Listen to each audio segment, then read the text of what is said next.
What if Prince Harry is finally starting to realize that the life he left behind may have been the only place he ever truly belonged?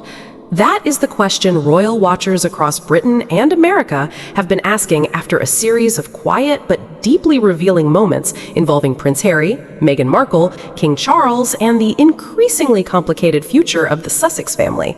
Because behind the headlines, behind the documentaries, the interviews, the carefully managed public appearances, and inspirational speeches, there are growing signs that something inside Harry's world may be shifting. And this time, even longtime supporters are beginning to notice it.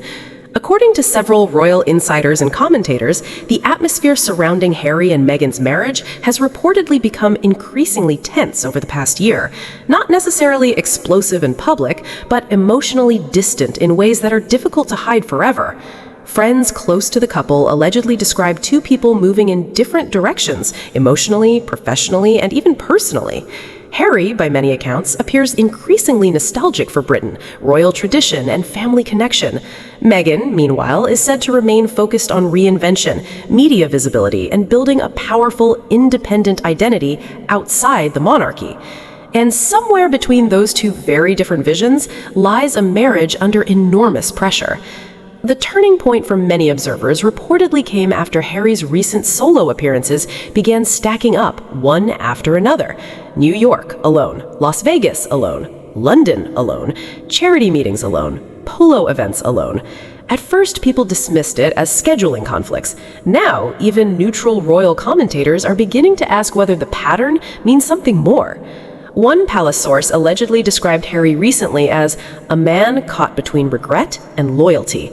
And honestly, that description seems difficult to ignore. Because when Harry speaks publicly these days, there is often a strange sadness beneath the surface. Even during official appearances, cameras frequently capture moments where he seems distracted, emotionally exhausted, or lost in thought. It is a dramatic contrast from the younger prince the world once knew, the joking soldier, the smiling younger brother beside William, the royal rebel who still seemed comfortable inside the institution he belonged to. Now, critics argue, he often looks like a man permanently defending choices he is no longer fully certain about himself. And perhaps nowhere is that conflict more visible than in the growing conversations surrounding Archie and Lilibet.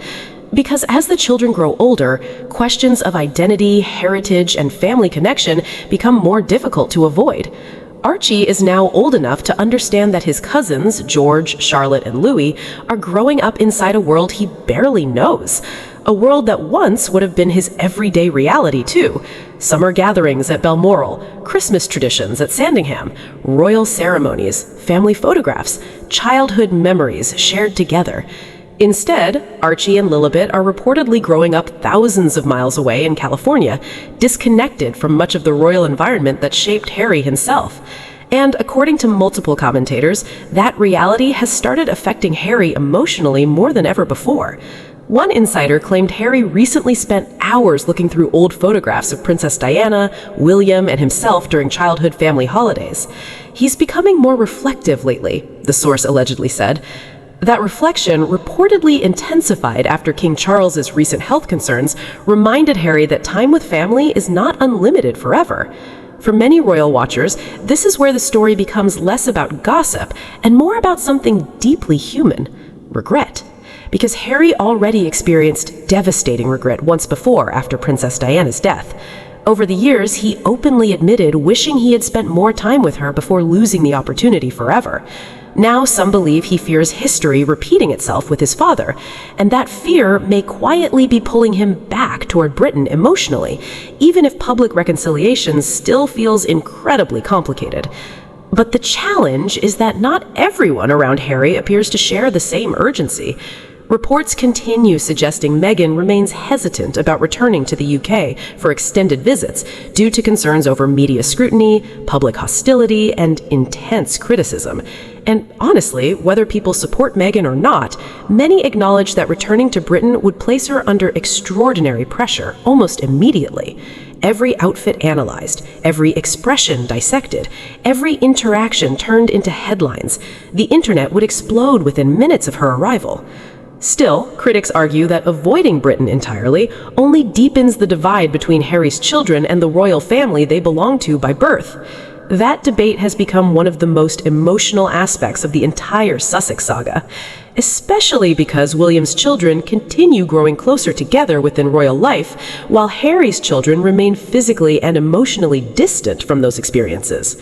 Some royal commentators believe this reality deeply troubles Harry behind closed doors. And then there's the issue nobody inside the palace publicly discusses anymore openly: trust. Because while King Charles reportedly still loves Harry deeply as his son, insiders claim Prince William remains far more cautious, not necessarily angry, just guarded. The Oprah interview, the Netflix documentary, and Harry's memoir Spare reportedly changed things permanently inside royal circles. Private family moments became public headlines, conversations became content. And once trust inside a family breaks at that level, rebuilding it becomes incredibly difficult, especially within an institution built almost entirely on discretion. Still, despite all the tension, there are growing signs Harry may be quietly attempting small steps toward reconnection. Private phone calls, carefully arranged meetings, short UK visits. Sources claim conversations are happening behind the scenes more frequently than the public realizes. Not dramatic reconciliations, just cautious communication. And perhaps that matters more, because reconciliation inside families rarely happens in one emotional conversation. It usually happens slowly, awkwardly, carefully over time. But the larger question remains unanswered. Can Harry truly rebuild connections with Britain while remaining inside a marriage reportedly moving in a different direction? Some believe yes. Others believe the gap between Harry and Meghan's priorities has simply become too wide now. One royal biographer recently summarized the situation by saying, "Harry wants peace, Meghan wants momentum." And maybe that single sentence explains everything. Because peace requires stepping away from conflict. Momentum often requires staying visible inside it. Late one evening recently, according to an entertainment insider, Harry allegedly sat alone outside the Montecito estate long after sunset after finishing a private phone call connected to Britain. The source claimed he looked emotional afterwards. Nobody knows exactly who he spoke to, nobody knows what was said, but insiders say something about the conversation reportedly affected him deeply. Maybe it involved King Charles, maybe William, maybe discussions about the children, or maybe Harry is simply reaching the stage of life where identity becomes impossible to outrun forever. Because for all the interviews, all the media deals, all the public statements about freedom and independence, Prince Harry remains exactly what he was born as: a royal son, a royal brother, a father trying to figure out what legacy his children will inherit. And perhaps that is why the world continues watching the story so closely. Not because people enjoy conflict, but because underneath all the headlines and controversy exists something universally recognizable: a family struggling with distance, regret, pride, loyalty, and the painful question of whether broken relationships can still be repaired before time runs out. And right now, nobody, not the palace, not the media, not even Harry himself, seems completely certain how this story ends.